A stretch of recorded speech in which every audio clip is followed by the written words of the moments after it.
माझ्या माईंनो तुमच्यातली एक माऊली बऱ्यापैकी लोकांना वाढत होती. संख्या सांगतो, डाव्या हाताला जी पंगत बसली ती 78 लोकांची होती. मी एकही शब्द वाचिल्याशिवाय कधीच बोलत नसतो, मला आवडत सुद्धा नाही. वारकरी संप्रदायातल्या वक्ताने आधारा वाचोनी काय सांगशी कहाणी. आधार नसताना बोलणं म्हणजे गाईचं मांस खाल्ल्या इतकं पाप लागतं कीर्तन करायला. ही जागा सटाक्या सांगायची जागा नाही, ही जागा गप्पा सांगायची जागा नाही.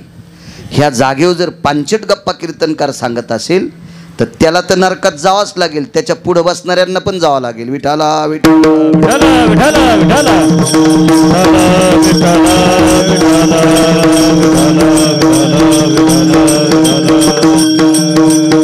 संसाराच्या अंगी अवघीचं व्यसनी आम्ही या कीर्तने किंवा कीर्तन चांग होयांग हरिरूप. इथं बोधावर आरूढ असलेल्या गोष्टी ऐकायच्या, गोष्टी म्हणण्यापेक्षा गप्पा ऐकायच्या, गप्पा म्हणण्यापेक्षा युवरण ऐकायचं, युवरण म्हणण्यापेक्षा वाणीवर प्रभुत्व असलेलं ऐकायचं. इथं काही गप्पा ऐकायच्या नाही. ठीक आहे, बऱ्यापैकी समाजामध्ये 2-3% लोकांना साहेब इतक्या लोकांना बाकीच्या भानगडी कीर्तनात आवडत असतील, पण या नालायकांना जर बाकीचं आवडत असेल तर तुमच्यासाठी विश्व मोकळा आहे. बऱ्यापैकी तुमच्याकडे भिंतीसारखे मोबाईल आहेत, कपाटाला आरशेला आणि इतके आरशे तुमच्या मोबाईलचे आहेत. तुम्हाला काय त्याच्यात नालायकपणा पाहायचा असेल तर तिथं पहा, पण या गादीवरून मात्र तो नालायकपणा ऐकण्याचा किंवा पाहण्याचा दृष्टिकोन अंतःकरणात ठेवू नका. देवाला सुद्धा कळणार नाही तुम्हाला कोण्या नरकात टाकावं. विठाला विठाला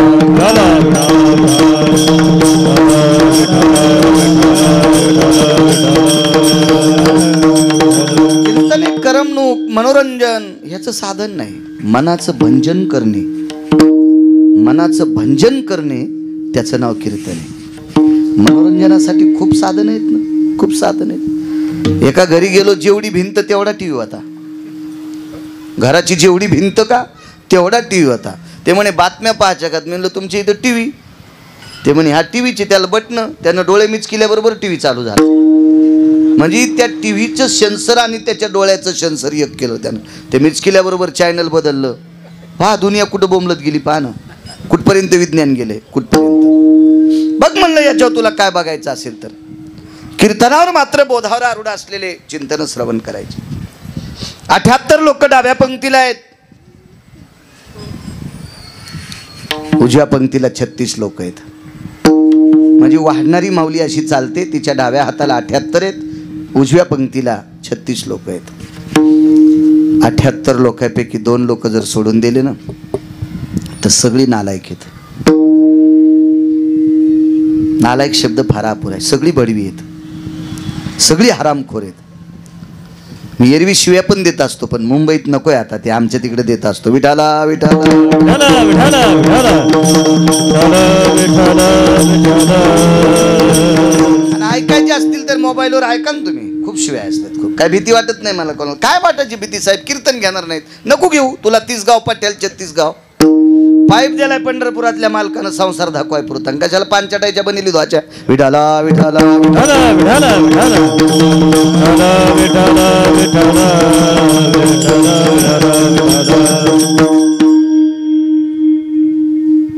बाईकडं तूप वाढायचं काम आलतं.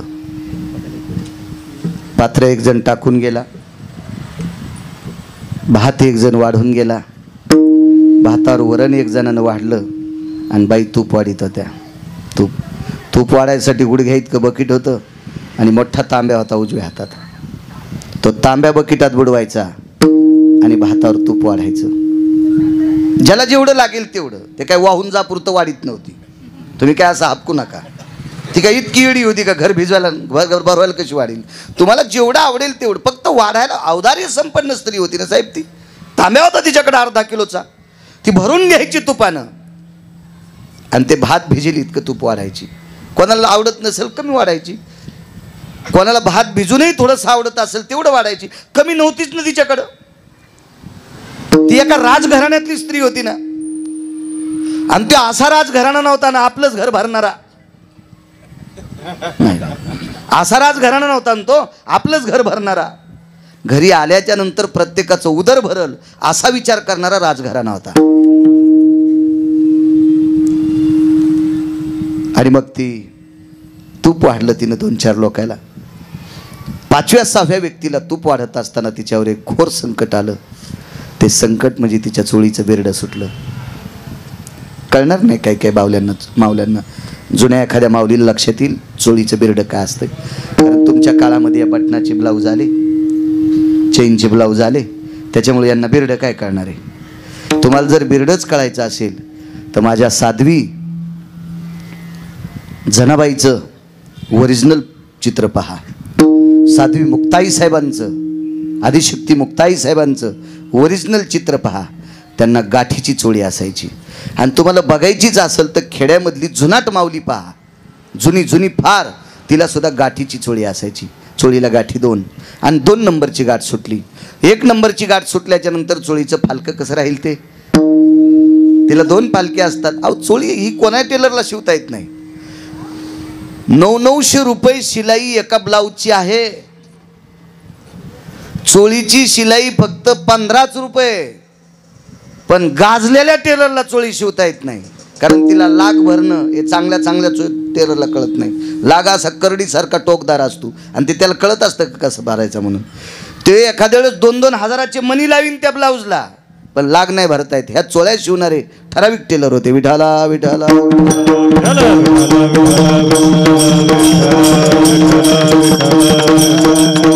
2 नंबरची गाठ सुटली म्हणजे वरची गाठ सुटली. आणि गाठ सुटल्याबरोबर त्या माऊलीच्या लक्षात आलं आपली गाठ सुटली. डाव्या हातात तुपाचं बकेट आहे, उजव्या हातात तुपाचा तांब्या आहे. पण बाईनं तो तांब्या त्या बकेटात टेकल्याबरोबर एका हरामखोर व्यक्तीनं पाहिलं. त्या व्यक्तीचं नाव होतं साहेब इनमक. पुराण पहा, लक्षात येईल तुमच्या. कधी नाव ऐकलेलं नसेल, कारण हा तुमचा दोष नाही ना. हे आमचे पाठ करीत नाहीत याच्याकरता तुम्हाला ध्यान होत नाही. विठाला विठाला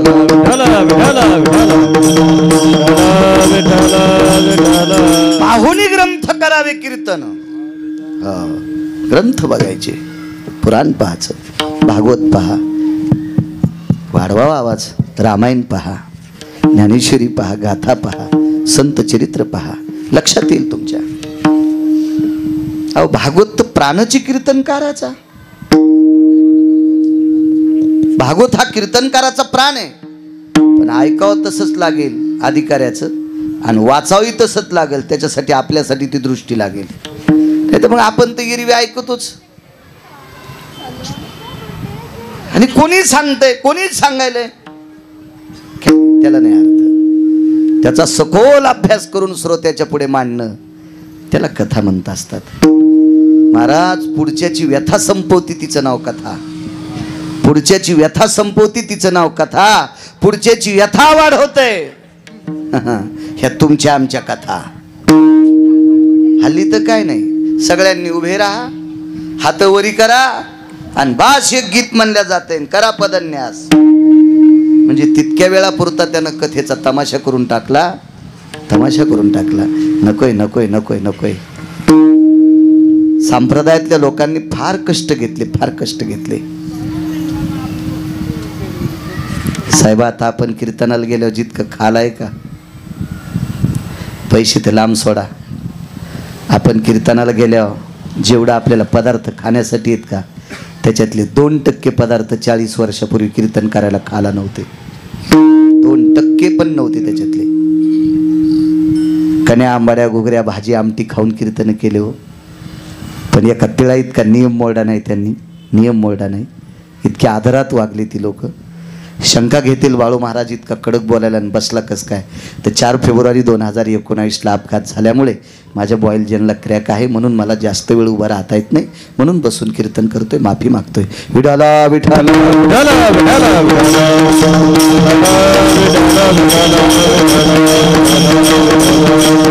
आपण सुद्धा नियम नाही मोडायचे. इन्मक नावाचा व्यक्ती, वाक्य नीट लक्षात ठेवा माझ्या माईंनो. इन्मक कोणाला म्हणतात? या पवित्र देशातल्या स्त्रीचं शरीर उघडं दिसल्याच्या नंतर त्याच्या अंतःकरणात काम उत्पन्न होतो, त्याला इन्मक म्हणतात. आजही इन्मक तपासता येतात ना आपल्याला. तो द्वापार युगातला इन्मक होता भडवा. आजही भडव्यांची संख्या खूप आहे ना हराम खोरायची. मग त्याला म्हणायचं एखाद्या या पवित्र ललनेचं, या भारत देशाची श्रीमंती म्हणजे या देशाची स्त्री आहे. ज्या घरी कुल स्त्रिया राज्य राणी व संपत्ती. या देशाची कुलवान संपत्ती कोण असेल तर तुम्ही आहात माझ्या माईंनो. ज्ञानोबराय, तुकोबराय, नामदेवराय, चोखोबराय, नाथबाबा, सावता महाराज तुमच्या पोटी जन्माला आले. रयतीचे राजा छत्रपती शिवाजी महाराज तुमच्या पोटी जन्माला आले. महाराणा प्रताप धर्मनिरपेक्ष राजा तुमच्या पोटी जन्माला आले. या देशातले आधारीव लोक यांच्या पोटी जन्माला आले. मग रत्नांना जन्म घालणारी स्त्री किती नंबरचं रत्न असेल याचा विचार करा. म्हणून तुम्ही सर्वात श्रीमंत संपत्ती या देशाची काय असेल ते या देशाची स्त्री आहे. आणि अशी ती पवित्र स्त्री, या पवित्र स्त्रीचं अंग बघितल्याच्या नंतर ज्याच्या अंतकरणात कामाचा डब्बा पेटतो त्याला इन्मक बनतात. तो महाभारतातला नालायक व्यक्ती होता, पांचट व्यक्ती होता इन्मक. हा गांधार देशाच्या राजाचा मित्र होता. गांधार देशाचा राजा म्हणजे कौरवांचा मामा, त्याचं नाव आहे शकुनी. हा गांधार देशाचा राजा. आणि आवाज दिला राजे, म्हणजे डोळ्यानं खुणवलं. आणि शकुनीनं पाहिल्याबरोबर त्याच्या बाजूला त्याचा भाचा बसलेला होता. तो दुर्योधन होता. दुर्योधन मुळता वाईट नव्हता. दुर्योधन मुळात वाईट नव्हता. दुर्योधन वाईटाच्या संगतीत गेल्या वाईट झाला. म्हणून तुझ्या वयातल्याने वाईटाच्या संगतीत जायचंच नाही. वाईटाच्या संगतीत गेले की त्याचे पडसाद अंगावर पडतच असतात. हा निसर्गाचा नियम आहे. त्याची मांडी दाबली. भाषेबुवा, तुमच्या वहिनी साहेबाच्या चोळीची गाठ सुटली. महाराज जेवता जेवता हळू आवाजात दुर्योधनाने एक वाक्य सांगितलं होतं, मामाश्री, भाच्याची बायको ही मामाला लेकी समान असते. भाच्याची बायको ही मामाला लेकी समान असते. मग सखा भासा काय, चुलत भासा काय, ही तुम्हाला लेकी समान आहे. तर शकुनीनं सांगितलं, पांचट गप्पा मला सांगतो, पुराण मला सांगतो, शास्त्र मला सांगतो, नियतीचे डोस मला देतो. मूर्खा, तुझ्याकरता घरावर तुळशीपत्र ठेवून तुझ्याकडचे तुकडे मोडायला तू मोठे व्हा, म्हण मला तिला वाढ म्हणावं. आणि मग मामाने फूस दिली. अजून 4 लोक होते, त्या नालायकानं फूस दिली. आणि मग हा दुर्योधन बरसला. वहिनी तूप वाढा, नाही तर आम्ही उठलो बर का.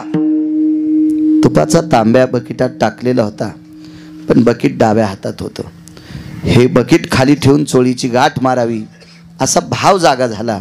पण तेवढ्या अवकाशात दुर्योधन बरसला. आणि इकून या 36 लोकांपैकी एक व्यक्ती होती. त्या व्यक्तीचं नाव होतं धर्मराज. आणि धर्मराजांनी पाहलं, सांगितलं, वाढ द्रौपदी, वाढ वाढ. पण धर्मानं बकेट का घेतलं नसावं वाढायला? शंका येते. बरं, शंका येते. पुरेपूर अभ्यास केला असता, पण मी त्यावेळेला नव्हतो तिथं. महाराज, बायकोच्या चोळीची गाठ सुटली आणि तरी पापी वाढ म्हणत असताना नवरा जर वाढ म्हणत असेल तर शंका येते हो, असं धर्मानं का केलं असावा? असं अर्जुनानं का केलं असावा? असं भीमानं का केलं असावा? असं नकुल सहदेवानं का केलं असावा? कारण का असावा? मला अजून सापडलेलं नाही. ज्या दिवशी सापडेल त्या दिवशी कीर्तनात नमूद करीन. पण पांडवांना वाईट म्हणण्याची पात्रता माझी नाही. का? कारण पांडवे पारमार्थिक होते. पाहती पांडव अखंड वनवासी, परित्या देवाशी आळविती किंवा आठविती. पांडव नुसते तोंडानं भजन करत होते इतकं नव्हतं साहेब. पांडव झोपी गेल्याच्या नंतर अर्जुन झोपी गेल्यावर त्याच्या अंगावरचे रोम सुद्धा कृष्ण कृष्ण म्हणत होते. हा कोपे तरी निवांत साहे, हा ऋषे तरी बुझावीत जाये. हा रागावला तरी देव सहन करायचे, रुसला तरी सांत्वन करायचे. काय देवा नवल पिसं लागलं होतं. पिसा म्हणजे वेडा. देव या पांडवा करता अर्जुना करता वेडा झालता आणि त्या पांडवांना वाईट म्हणावा. काय गिरगावकराची अक्कल मातीत गेली का? विठाला विठाला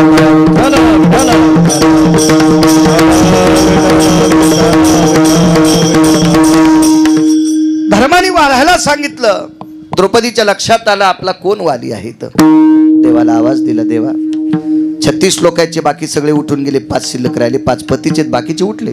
उजव्या पंक्तीचे लोक थांबली नाही. चोळीची गाठ सुटली असं कळाल्याबरोबर एकही पंक्तीत बसलेला नाही. पात्राला नमस्कार केला, निघून गेले. पण पांडव होते 5. आता पतीनं शरीर उघडं पाहिलं का, झाकलं पाहिलं का, याच्यात राग नाही, लोभ नाही, द्वेष नाही, मत्सर नाही, वैषम्य नाही, काही नाही. पण 78 लोकांपैकी द्रौपदीला फक्त 2च लोकांना शरीर पाहावं असं आवडत नव्हतं. ते 2 लोक म्हणजे एक भीष्माचार्य आणि एक द्रोणाचार्य होते. हाकेसरशी उडी सांगतो यार. भगवंताला हाक न मारता आला त्याचा एक पुरावा द्याला, हाक मारल्यावर येतोय याचा पुरावा ऐका. वेळेत सोडून 10च्या पुढे तुम्हाला एक सेकंदभर सुद्धा बेजार करणार नाही. विठाला विठाला.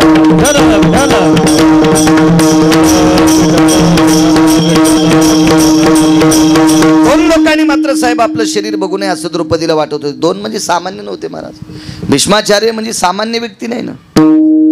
ब्रह्मचर्यातलं मूर्तिमंत टोक कोण असेल तर भीष्माचार्य होते, आणि शस्त्रविद्येतलं मूर्तिमंत टोक कोण असेल तर द्रोणाचार्य होते. द्रोणाचार्यापासून विद्येचा खेळ, ही जी विद्या होती का ही द्रोणाचार्यापासून होती. तर द्रोणाचार्यानं शिकल्यावर विद्यार्थी किती हुशार होत होता हे लांब सोड भया. द्रोणाचार्याचा मातीचा पुतळा केला या देशातल्या लाहोर चित्र शशी रांडुकर धरणाऱ्याच्या पोरानं. तो एकलव्य होता भिल्ल पुत्र. श्री गुरुचेनी नावे माती डोंगरी जयापाशी होती, त्याने कोळी त्रिजगती एकवद केली. तर साहेब जगात 3 नंबरचा विद्यार्थी झाला. 1 नंबरचे राजा दशरथ, 2 नंबरचे द्रोणाचार्य आणि 3 नंबरचा एकलव्य. अर्जुन नाही बरं, 3 नंबरचा एकलव्य. 3 नंबरचा एकलव्य. कोणाकडे पाहिलं होतं? मातीचे द्रोणाचार्य, मातीचे द्रोणाचार्य. काय महाराज ताकद असेल या लोकांची, काय भीष्माचार्यांचा अधिकार असेल. इथं मात्र माझी एक शंका आहे की भीष्माचार्य आणि द्रोणाचार्य चोळीची गाठ सुटलेल्या तूप वाढत असलेल्या पंक्तीत का बसले. तर महाभारतातल्या एका श्लोकाचा एक उत्तरार्धातला थोडासा तुकडा आठवला. तो घरी गेल्यावर श्लोक वाचा. मी काही गुत्ता घेतला नाही, कारण सगळ्या गोळ्या एक खाट्या दिल्या की रिॲक्शन. म्हणून कोणताही डॉक्टर सांगतो एक आता घ्या, एक दुपारी घ्या, एक संध्याकाळी घ्या. त्याच्यामुळे तो श्लोक घरी गेल्यावर वाचा ना. डोळे दिलेत देवानं तुम्हाला, भिंतीसारखे मोबाईल दिले, तर मला तरी मोबाईल साधा आहे. म्हणजे माझ्याकडे पैसे नाहीत असा विषय नाही. साहेबाला माहिती पैसे माझ्याकडे भरगतच आहेत. मी आधीच बोंबवलो पुन्हा पाईप आहे म्हणून. मी काय चोरून थोडं सांगतो, आहेत माझ्याकडे पैसे. आता कशाला 90 वर्ष लुगडं घातलं, म्हातारपणी कशाला गाऊन घालू आता. त्यामुळे आपल्याला याच्यावर मारायचं, आता दुसरं लुगडं नको. आता म्हातारपणी घ्यायचा, पोटं घेईल काय, सोन्याचा घेईल, चांदीचा घेईल, दगडाचा घेईल, मातीचा घेईल, काय त्याला करून ठेवलंय सगळं करीत. ते आपण आपल्या याच्यातच राहायचं.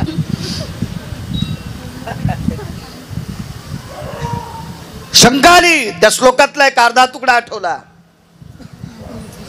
महाराज भाकरीचे कानकोंडे होते साहेब, भाकरीचे कानकोंडे होते, भाकरीचे. तुम्ही डिपार्टमेंट क्षेत्रात आहात साहेब. या देशावर इंग्रजाचं राज्य झालं. आम्ही फक्त त्याच्यातून वाचलो, मराठवाड्यातले लोक. आमच्यावर निजामाचं होतं, आमच्यावर इंग्रजाचं राज्य नव्हतं. बाकी सर्वत्र इंग्रजाचं राज्य होतं. तर इंग्रज राज्या सरकारमध्ये 3 लोक इतके हरामखोर होते साहेब सरकारमध्ये इंग्रजाच्या. त्याच्यातला एक इतका हरामखोर होता ज्याच्या कपाळाला गंध आहे, ज्याच्या गळ्यात तुळशीची माळ आहे, ज्याला शिखा आहे. याला इतका बेजार करायचा की त्याला काडतुसाच्या व्यवहारात टाकायचा. काडतूस असतं तुमच्याकडे, काडतुसाच्या व्यवहारात. आणि त्या काडतुसाला तो चरबी लाईत होता, आणि तो चरबी लाईत होता गायीची. इतका जलुषयुक्त हरामखोर होता. मला असं वाटतंय 10-5 अब्ज डुकरं मेल्यावर हा हरामखोर जन्माला आला असेल. मी ते वेगळा शब्द वापरतो, पण मराठवाड्यात इकडे नको. आता पुन्हा कधी आता 4-2 बारे आल्यावर मग भिणार नाही कोणाला, मग बोलत राहीन. पण एकाच चक्रात बोलल्यावर हे बाय म्हणतील बाई काय साहेबांनी माणूस निवडा, तुपे महाराजांनी माणूस निवडा. इतका कसा बोलू तू आगाव. पहिल्याच चक्रात सुनान जास्त हे केल्यावर सासू म्हणती बाई हे आपल्याला सांभाळीत नाही. त्याच्यामुळे पहिल्या चक्रात सुनान जरा हिशोबात राहावा. विठाला विठाला.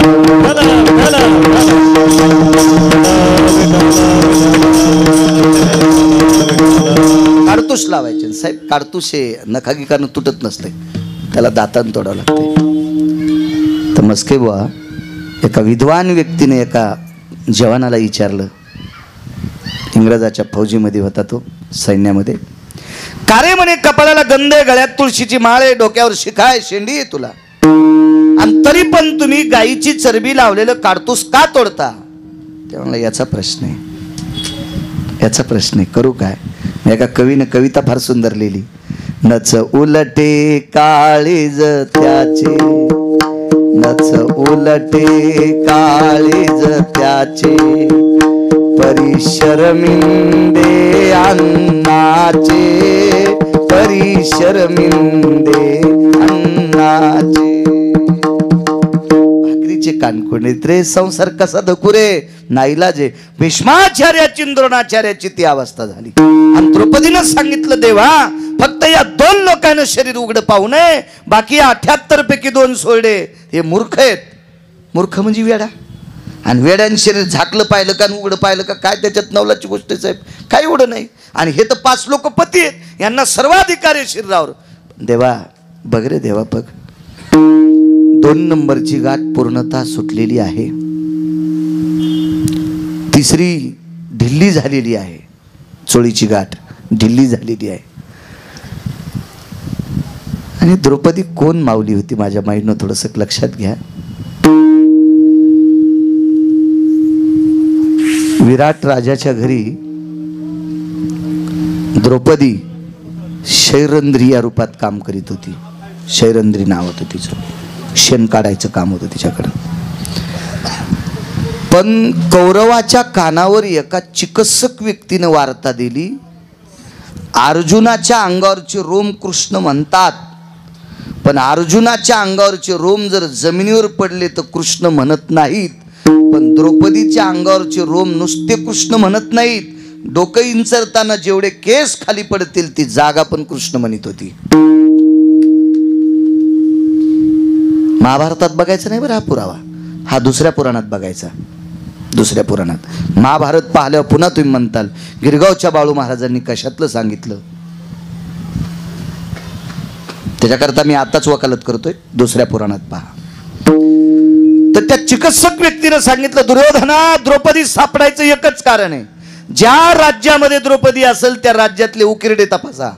खेर टाकायचं ठिकाण असतं, तुम्ही त्याला कचरा म्हणता. आता तुम्हाला टाकायला तुमच्या दारातच गाडी येते. त्या काळात गाड्या येत नव्हत्या ना, डोक्यावर घेऊन केर उकिरड्यात टाकावं लागायचा. तर महाराज ज्या वेळेला पांडव हे विराटाच्या घरी गेले त्यावेळेला कृष्ण परमात्म्याने द्रौपदीला सांगितलं होतं, ज्या जागेवर डोकं इंचरशील ती जागा सेनाचा गोळा हातात घेऊन ती जागा नुसती अशी हे करायची, म्हणजे सगळे डोक्याचे रोम इंचरलेले त्याला चिटकावा आणि गौरी वाळल्याच्या नंतर ती पेटून द्यायची. एकही डोक्याचा रोम केस उकिरड्यात जाता कामा नये. काय गौसल महाराज, बुद्धिदाता तिच्या पाठीमागं होता आणि ती काय सापडू देतो का? त्या अर्थी द्रौपदीच्या डोक्यावरचे केस खाली पडल्याच्या नंतर कृष्ण कृष्ण म्हणत होते. आपले पिठल्यात पडल्यावर पिठलं खा वाटत नाही.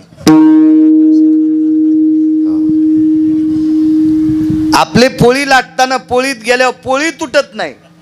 एकानं तिकून धरली आणि एकानं इकून धरली, पोळी तुटच ना. इतकी फिट्ट केली डोक्याच्या केसानं. म्हणून शक्यतो स्वयंपाक घरात डोके इचरी जाऊ नका. इतकं कीर्तना शिकले तरी बस झालं. सुरूच दाताळ, कपाटापाशी सुरू, आरशापाशी सुरूच, मग ते पिठल्यात केस, भाजीत केस, पोळीत केस, भाकरीत केस, हे असं नका करत जाऊ. चुकीच्या गोष्टी आहेत त्या. चला, जिच्या डोक्यावरचे रोम खाली पडल्याच्या नंतर कृष्ण म्हणत असतील तिचं शरीर किती पवित्र असेल कल्पना करा. माझ्या माईंनो, तिच्या पायाचं एकच बोट पाहिलं होतं दुर्वासानं. 5 अत्यंत रागीट लोक होते. ते काय भंगिरे नव्हते, ऋषी होते, शीघ्रकोपी साधू. त्याच्यापैकी दुर्वास नावाचे साधू 2 नंबरला रागीट, 1 नंबरला जमदग्नी होते आणि 2 नंबरला दुर्वास. 3 कोण होते ते घरी गेल्यावर पहा. विठाला विठाला.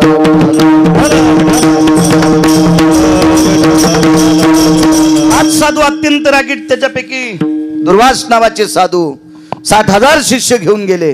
नुसतं वाऱ्यानं थोडंसं पायावरचं पातळ बाजूला सरकलं, नक पाहिलं की तिचे होता दर्शन, मिळे पोटभरी अन्न. दर्शन घेतल्याबरोबर पोटभर अन्न. गंगेत गावरान तुपातल्या पंगती पूर्ण होतात. इतकी तिचे पाय जर पवित्र असतील, साधूला जेवण देण्याची ताकद तिच्या दर्शनात आहे. शरीर किती पवित्र असेल. आणि अशा पवित्र स्त्रीचं शरीर पाप्याने पाहणं किती दुःख वाटत असेल. या देशाची स्त्री किती मोठी आहे सांगू तुम्हाला. आदरणीय गुळिक साहेब, खिलजी नावाचा एक व्यक्ती होऊन गेला, अल्लाउद्दीन खिलजी. इतिहासातला व्यक्ती आहे.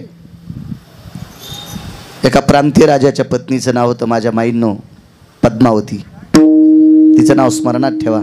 आपल्या देशातल्या पवित्र स्त्रियांची नावं तुमच्या ध्यानात असावा. ह्या टीव्हीतल्या बायकाची नाही ध्यानात ठेवले तरी धकू द्या. काय ते याला ध्यानात ठेवून तुम्ही घर फुकतान. आपण मग त्या घरात जाळ व्हायचा एखाद्या वेळेस त्या ध्यानात ठेवल्यावर. कधी कधी अधिकारी स्त्रिया ध्यानात ठेवा. ढाल छातीशी पुत्र पाठीशी कमरेला तलवार, कमरेला तलवार, ही एक होती नार रे, ही एक होती नार. या माऊलींचे चरित्र लक्षात ठेवा, देव तुमचं कल्याण करील. आहोजीने 4-6 पातशाहीपैकी 2 पातशाहीने मंदिरं पाडले. शिवलिंग भगवान शिवशंकराचे ज्योतिर्लिंगाचे मंदिरं पाडले. त्या मंदिराचा जीर्णोद्धार जिने केलाय. आज तिच्या हातावर शिवलिंग असल्याशिवाय तिचं प्रतिमा नाही. ती अहिल्याबाई लक्षात ठेवा. अशा पवित्र स्त्रिया ध्यानात ठेवा ना, देव तुमचं कल्याण करेल. आहोजीने या देशाला तारा दिलाय. रयतेचे राजा छत्रपती शिवाजी महाराज दिले. अशा जिजाबाई साहेब लक्षात ठेवा.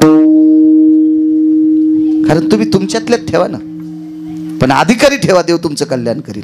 पद्मावती नावाची स्त्री होती, इतकी सुंदर, इतकी सुंदर. आणि तो अल्लाउद्दीन खिलजी त्या नगरात आला. नगर वेढलं. पद्मावतीच्या मालकांच्या लक्षात आलं, हे राज्य घेण्यासाठी आलेलं नाही, माझी संपत्ती लुटण्यासाठी आला नाही. याला एकमेव याच्या अंतकरणात दुःख आहे, माझ्या पत्नीविषयीच्या अंतकरणात घृणा आहे. ती सुंदर होती, पण गुमास त्यानं सांगितलं होतं, त्याच्या सरकार बढ़िया सुंदर कामिनी बोले, नाही मिलती, बोले मिलती नाही. हुशार होतं ते, हुशार होतं. पण हे इतकं रगील होतं, मी अशक्य गोष्ट शक्य करतो आणि या प्रांतीय राजाची पत्नी मला मिळत नाही, कसं बोलतो तू? मला कुछ भी करो लेकिन नहीं मिलती हो. ये हिंदू की कामिनी बोले, नहीं मिलती. ज्वाला आहे बोले, विद्युलता आहे बोले. त्यानं अशा उपमा दिल्या पद्मावतीला.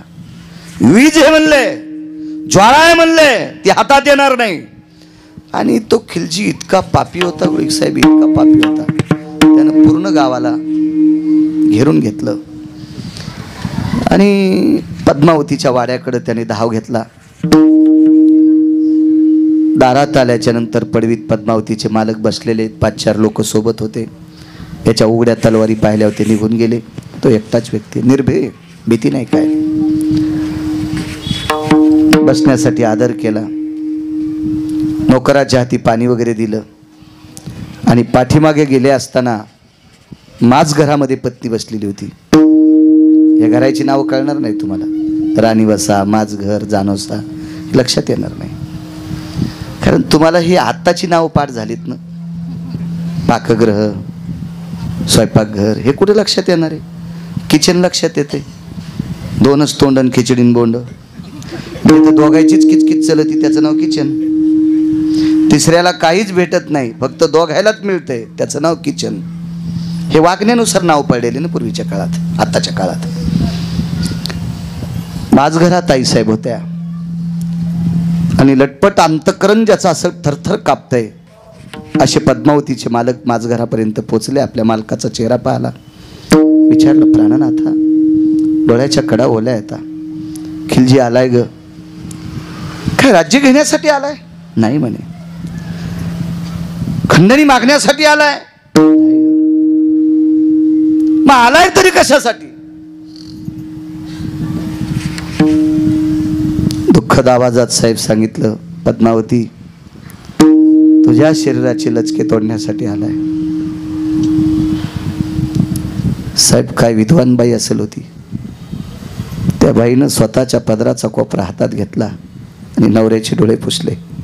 मालक, हे शरीर आणि खिलजीला, हे शरीर आणि खिलजीला, रडू नका. मालकानं सांगितलं, प्रिये, प्रांतात कितीतरी भ्रष्ट काम करत तो आतापर्यंत आलाय आणि त्याला त्याच्यात यश प्राप्त झालंय. तू कोण्या आधारावर बोलतेस? ऐका मालक, फक्त 15-20 मिनिटाकरता त्याचा वसरीत पाहुणचार करा. हॉल असेल, बैठक असेल, 15-20 मिनिटाकरता त्याचा पाहुणचार करा. एवढा वेळ मला द्या. ही तुमची पवित्र स्त्री, मालकाच्या हाताने स्पर्श झालेलं शरीर, मालकाच्या नावानं लावलेलं पवित्र कुंकू, त्यानं शरीर पवित्र झालेलं, ह्या पवित्र शरीरावर कोण्याही नराधामाचा हात लागणार नाही याची मी दक्षता घेईल. पण 15-20 मिनिटं त्याला पाहुणचार तिथं करा. वाड्याला दरवाजे 2 असायचे, एक महान दरवाजा आणि एक भीती दरवाजा. पुराणात त्याला बिदी दरवाजा म्हणतात. सरपण काडी वगैरे आणायचं तिकडून मागच्या दारातून सरपण काडी. जुन्या काळातली गोष्ट. आता गॅस आल्यामुळे तुम्हाला सरपणाचा काही संबंध नाही. आणि 8व्या 9व्या मजल्यावर कशी चूल पेटवायची साहेब, त्याबद्दलही काही मी पण असं काय असं म्हणणार नाही ना. मी पण तसा आगाऊपणा नाही करणार तसा. तो त्या दारानं ती पाठीमागं गेली. तर त्या दारातून बाहेर पडल्याच्या नंतर गाईचा गोठा होता. उजव्या हाताला पाण्याची विहीर होती. समोर गेल्याच्या नंतर सरपणाचा ढीग होता. त्याच्या पलीकडे गेल्याच्या नंतर गाईच्या चाऱ्याचा संग्रह केलेली वळई होती. ह्या 2-4 गोष्टी तिथं ठरलेल्या होत्या. गवऱ्याचा कलोड होता, गवऱ्या लावलेल्या त्याचाही कलोड होता. गाईच्या गोठ्यात गेली, गाईला प्रणाम केला. आपल्याकडे गाईला पाठीमागून प्रणाम करण्याची पद्धत आहे. गाईला प्रणाम केला आणि गाईची शेपटी हातात धरली. गाईची शेपटी हातात धरून स्वतःच्या कुंखाला लावली आणि रडत होती. महाराज त्या गाईनं वळून मालकीनीकडे बघितलं, गाय रडत होती. त्या अर्थी गाईची सोय किती करीत असेल कल्पना करा. आणि पद्मावतीनं गाईला सांगितलं, हे माय, मी आत्तापर्यंत माझ्या कुंखवाच्या मालकाची सेवा करीत होते ग, त्याच्या पोटाची व्यथा भागवत होते. लक्षात ठेव, आता मी माझ्या मालकाच्या पोटाची व्यवस्था करू शकत नाही. तू दूध देतेस ग बाई, तू दूध देतेस ग बाई, पण एक तुला विनंती करीन, माझ्या कुंखवाची शपथ आहे, उद्यापासून दूध शिल्लक देत जाय, की जेणेकरून या शिल्लकीचं दूध माझ्या मालकाला पिण्यासाठी भेटेल. काय दर्जा असलो वागण्याचा. उजव्या हाताला जी विहीर होती ती विहीर वाळलेली होती, शुष्क होती, कोरडी होती, तिला पाणी नव्हतं. त्या विहिरीमध्ये थोडंसं सरपण टाकलं, गवऱ्या टाकल्या असत्याल, 4-2 गाईच्या पेंढ्या टाकल्या असत्याल, काडी टाकून दिली. तितक्यात मालक आले. अगं तो इकडे यायचं म्हणतोय, फक्त 5 मिनिटाचा अवधी द्या. 5 मिनिटाचा. 5 मिनिटात खिलजीला हात लागू देणार नाही. तर नवऱ्यानं सांगितलं, अगं पद्मावती, असं कसं शक्य आहे ग? तू मागच्या दारानं पळून जातील तर मागच्या दाराच्या पलीकड त्याचे 400-200 उघड्या तलवारी घेऊन माणसं उभे आहेत.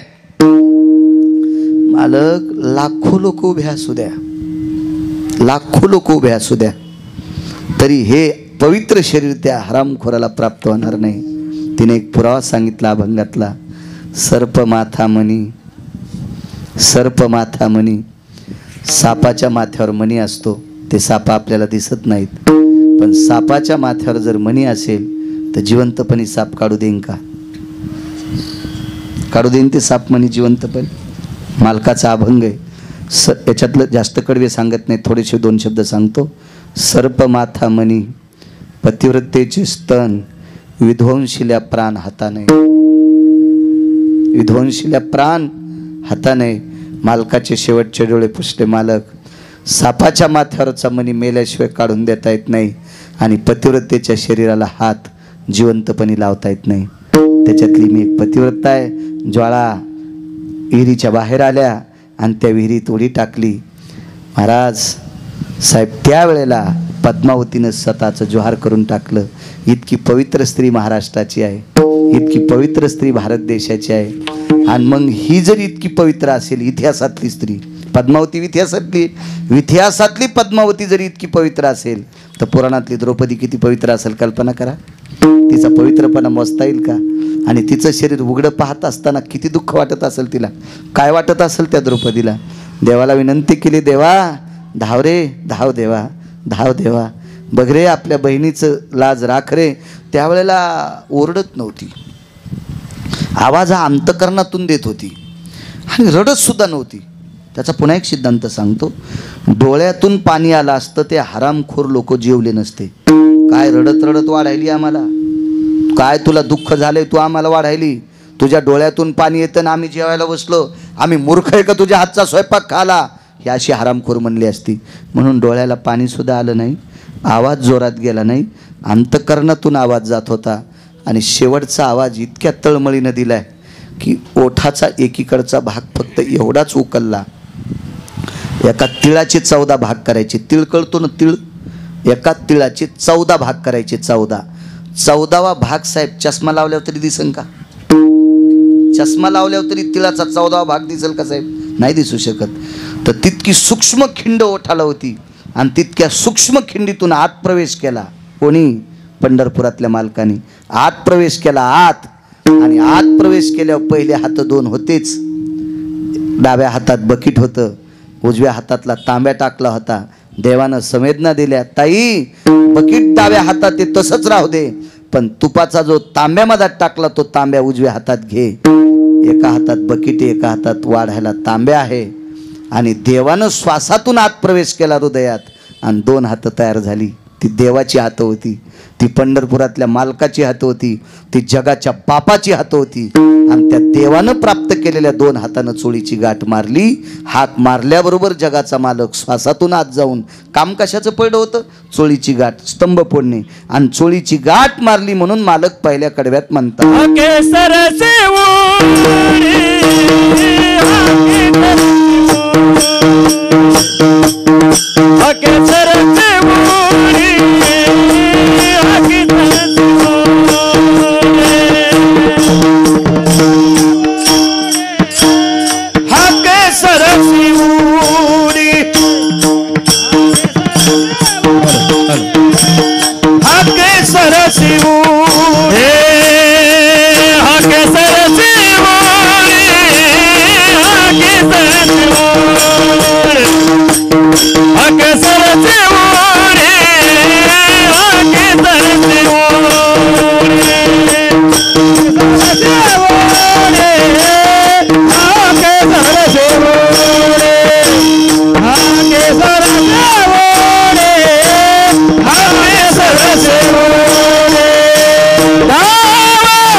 वर्धापन दिनानिमित्त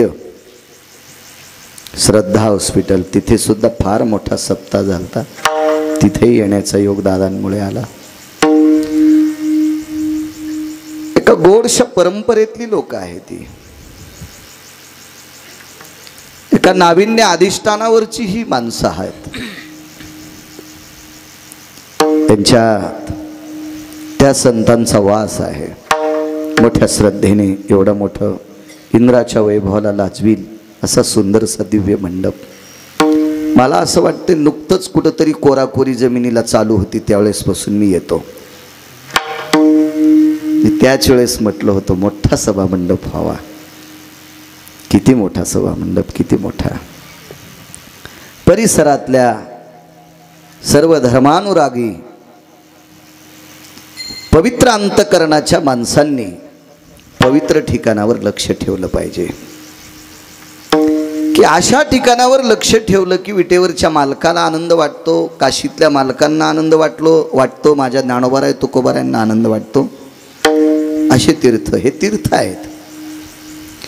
ज्या वारकऱ्यांकरता जगाचा बाप इथे धावत येतोय हे एक तीर्थ आहे, तीर्थ आहे.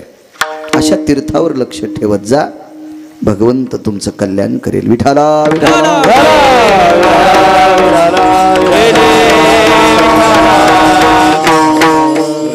तुकोबाराय दादा विटेवरच्या मालकाला मला तुझा दास व्हायचंय किंवा मला तुझं दास्यत्व स्वीकारायचंय, मला तुझा दास करून घे, इतकं मागतात.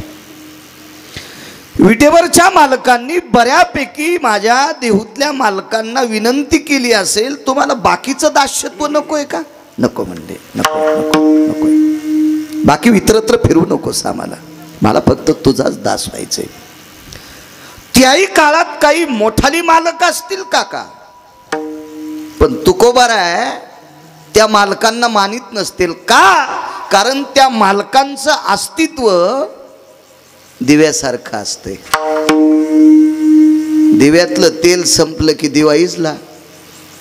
काही काही लोकांचं अस्तित्व एक हौदभर पाणी आहे. काही काही श्रीमंताचं अस्तित्व रांजूनभर पाणी आहे. काही श्रीमंताचं अस्तित्व एक तळभर पाणी आहे. तळे पण आटले तुमच्या भागातले. काल भगवान श्रीकृष्ण परमात्म्याचा जन्मदिवस अष्टमी. तर गणेश गणपती बाप्पांच्या कृपेनं कुठंतरी हिरवळ दिसायली दादा. मग सरोवर सुद्धा आटू शकतात.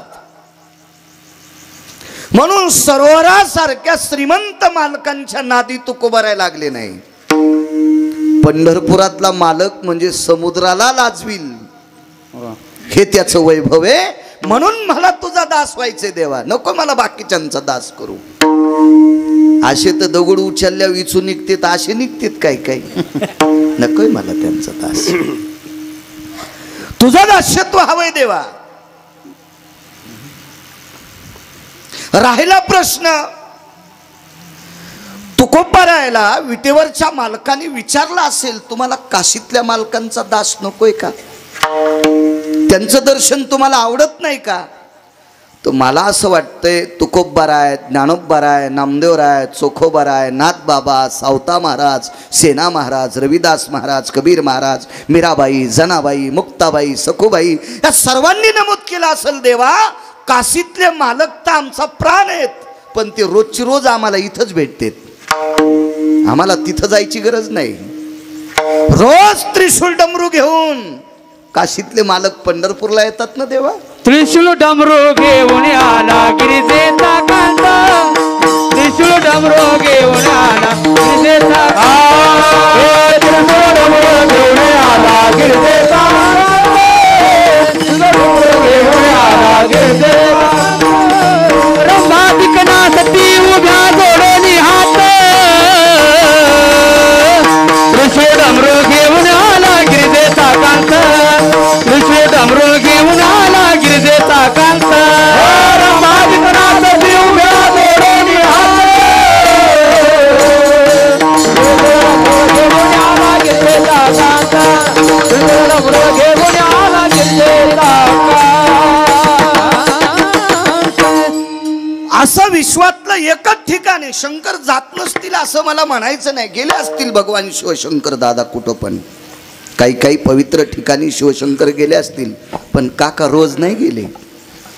रोज फक्त काशीतले मालक एकाच ठिकाणी जातात, ते ठिकाण पंढरपूर आहे. आणि त्या पंढरपुरातला जो मालक आहे का, त्या मालकाचा मला दास व्हायचे असं तुकोबाराय नमूद करतात. राहिला बाकीच्या देवांचा, यक्ष किन्नर गंधर्वो चारणो विद्याधर लोकपालो दिक्पालो चारु हासादे परमहंसाय. या सर्व देवता आहेत का? सोप्या भाषेत सांगतो, 33 कोटी देवता रोज सकाळी सुरवराची दाटी उभे जोडोनी हात. रोज सकाळी सुरवर या शब्दाचा अर्थ देव, स्वर्गातले देव. हे सर्व देवता रोज सकाळी विटेवरच्या मालकाच्या पुढे हात जोडून उभा असतात. वाळवंटापासोनी महा द्वारापर्यंत सुरवराची दाटी उभे जोडोनी हात. रोज सकाळी देवता आहेत, रोज सकाळी. अगोदर देव उठायच्या अगोदर देवतेला सुद्धा भीती वाटती. हा पंढरपुरातला मालक दयाळू आहे, सामनगावच्या साधूंनी आमंत्रित केलं की हा निष्ठ तू. हा त्याच्यामुळं एखाद्या संताकडे गेल्याच्या नंतर आपली भेट होणार नाही, म्हणून देव उठायच्या अगोदर तिथं येऊन थांबतात आणि मग आई साहेबाला विनंती करतात. रखुमाबाई माते वेगी उठवा गणनीळ, रखुमाबाई माते वेगी उठवा गणनीळ, रखुमाबाई माते वेगी उठवा गणनीळ, रखुमाबाई माते वेगी उठवा गणनीळ. सुरवराची विमाने गगनी दाटली सकळ, रखुमाबाई माते वेगी उठवा गण नीळ रुक्माबाई माते वेगी उठवा गण नीळ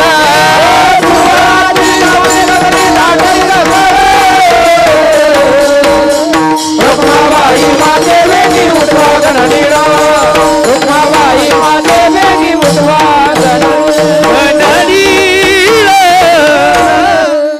वा नामदेव वा वा वा वा रुखुमाबाई माते वेगी उठवा घन निळ हे आई साहेब उठवा उठवा एका ठिकाणी तर म्हणतात आई साहेब तुम्हाला आमची दया येऊ द्या राई रखुमाबाई तुम्हा येऊ द्या दया राई रखुमाबाई तुम्हा येऊ द्या दया राई रखुमाबाई तुम्हा येऊ द्या दया राई रखुमाबाई तुम्हा येऊ द्या दया हो राई रखुमाबाई तुम्हा येऊ द्या दया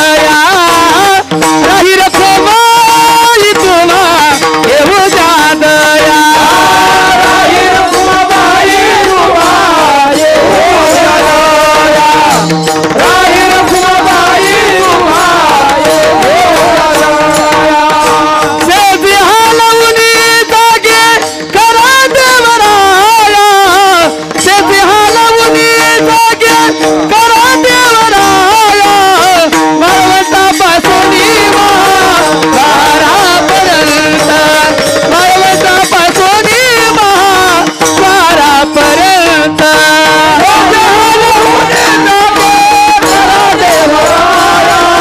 सेबी हालवून जागे करा देवराया मरवटा पासून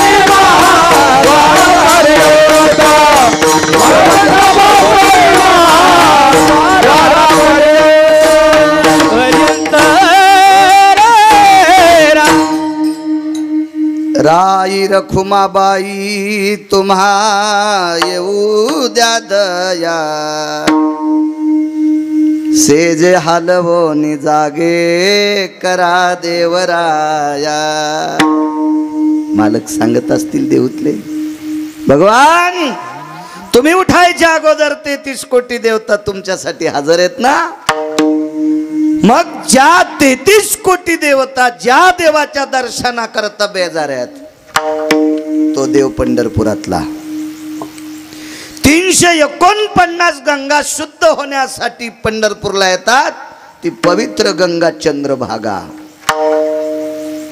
शंकर सांगे ऋषी जवळी शंकर सांगे ऋषी सबळा तीर्थे मध्यान काळी सबळा तीर्थे मध्यान काळी येते पुंडलिका जवळी करते आंघोळी येते पुंडलिका जवळी करते आंघोळी वंदित येते पुंडलिका वंदित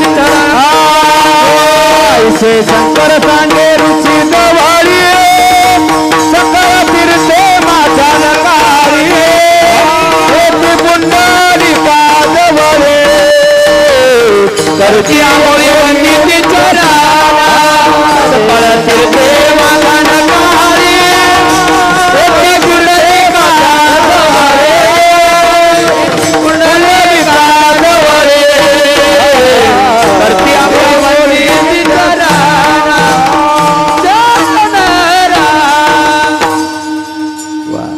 ऐसे शंकर सांगे ऋषी जवळी सकल तीर्थे माध्यान काळी येती पुंडलिका जवळी करीती आंघोळी वंदिती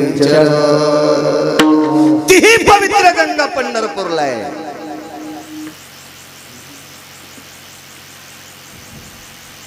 बर ही नुसती पंढरपूरला नसून त्याच्या पायाची आहेत भीमानी चंद्रभागा भीमानी चंद्र भीमानी चंद्रभागा भीमानी चंद्रभागा तुझ्या चरणीच्या गंगा तुझ्या चरणीच्या गंगा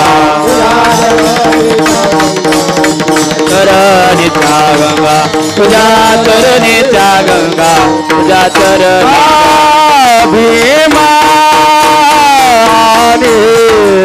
चंद्रभागा भीमाने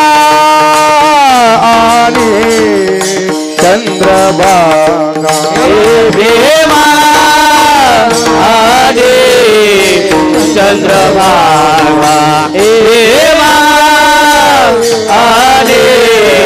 चंद्रभागा तुझ्या चरणी गंगा गंगा भीमा चंद्रभागा भीमा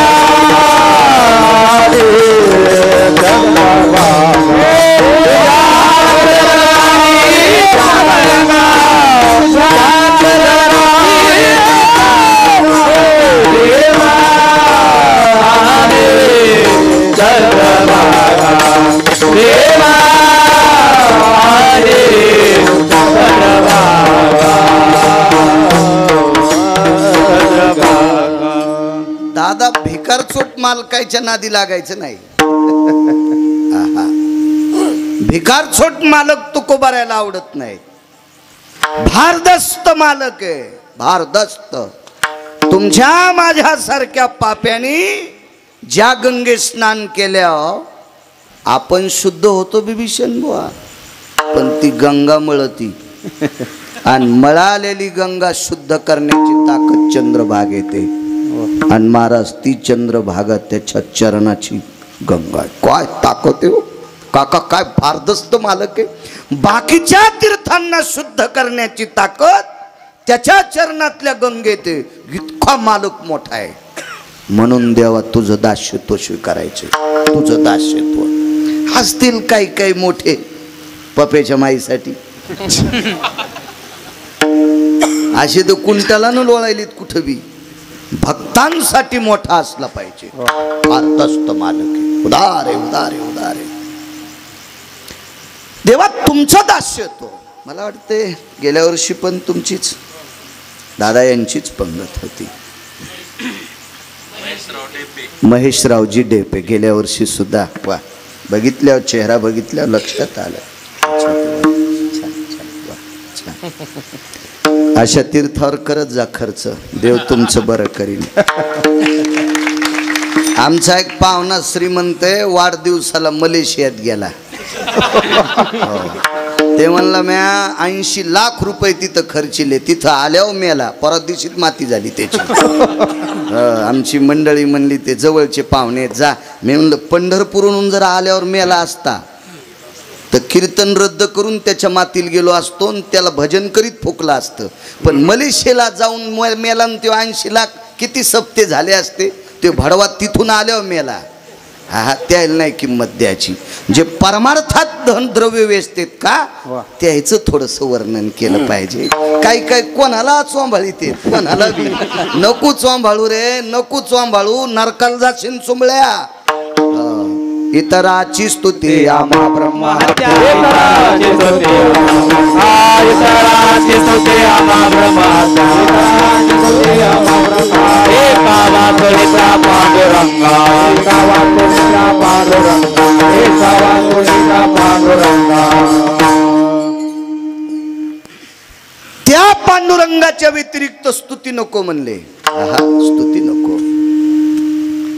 आणि मग त्या पांडुरंगाच्या नामचिंतनात सप्ताह जी लोक थोडंसं द्रव्य वेचतात त्यांचं नाव घेतलं पाहिजे, त्यांचं घेतलं पाहिजे.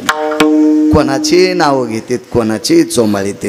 हे हात खरबड होते तू नको चोंबाळू कोणाला, जीवही खरबड होऊन जाईल. तुम्हालाही डेपेजी धन्यवाद.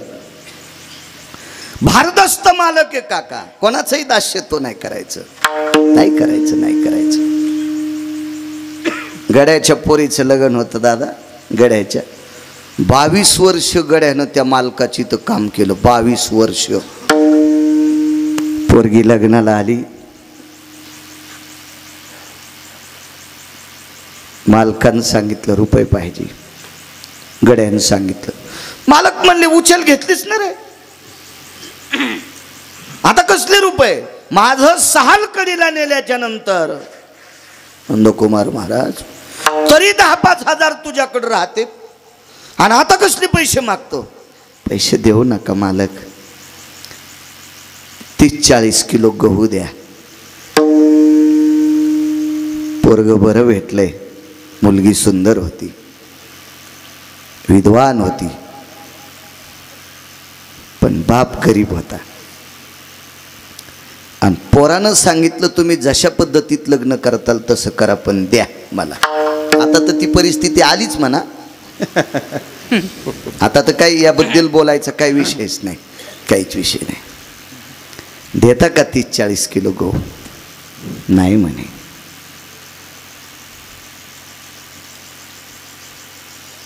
चोळू लागला मुठी. मालकाची मंडळी जरा हिशोबातली होती, तिनं सांगितलं द्या 30-40 किलो गहू देऊन टाका, करील आपल्या इथं काम. 10 वर्ष करतोय. 20 वर्षापासून काम करणाऱ्या नौकराला एक गव्हाची थैली द्यायला जो मालक अंग चोळीतोय, तशा नालायकाचं कशाला दास्य तो करायचं? त्याचं साल तर पेरणीत सोडायचं. उभ्या पेरणीहून म्हणायचं मेवणीच्या पोरीचा साखरपुडा आहे, चल हिसाब कर सुंबळ्या. चल तो हिसाब करतो, हिसाब कर. असला हलकट मालक. कसा मालक आहे माझा बघा. माझे तुकप्पर आहे, त्या मालकाचं दास्यत्व स्वीकारतात. उगा नाही स्वीकारलं. 2 पुरावे मांडतो, फक्त 2. जास्त त्रास देत नाही तुम्हाला.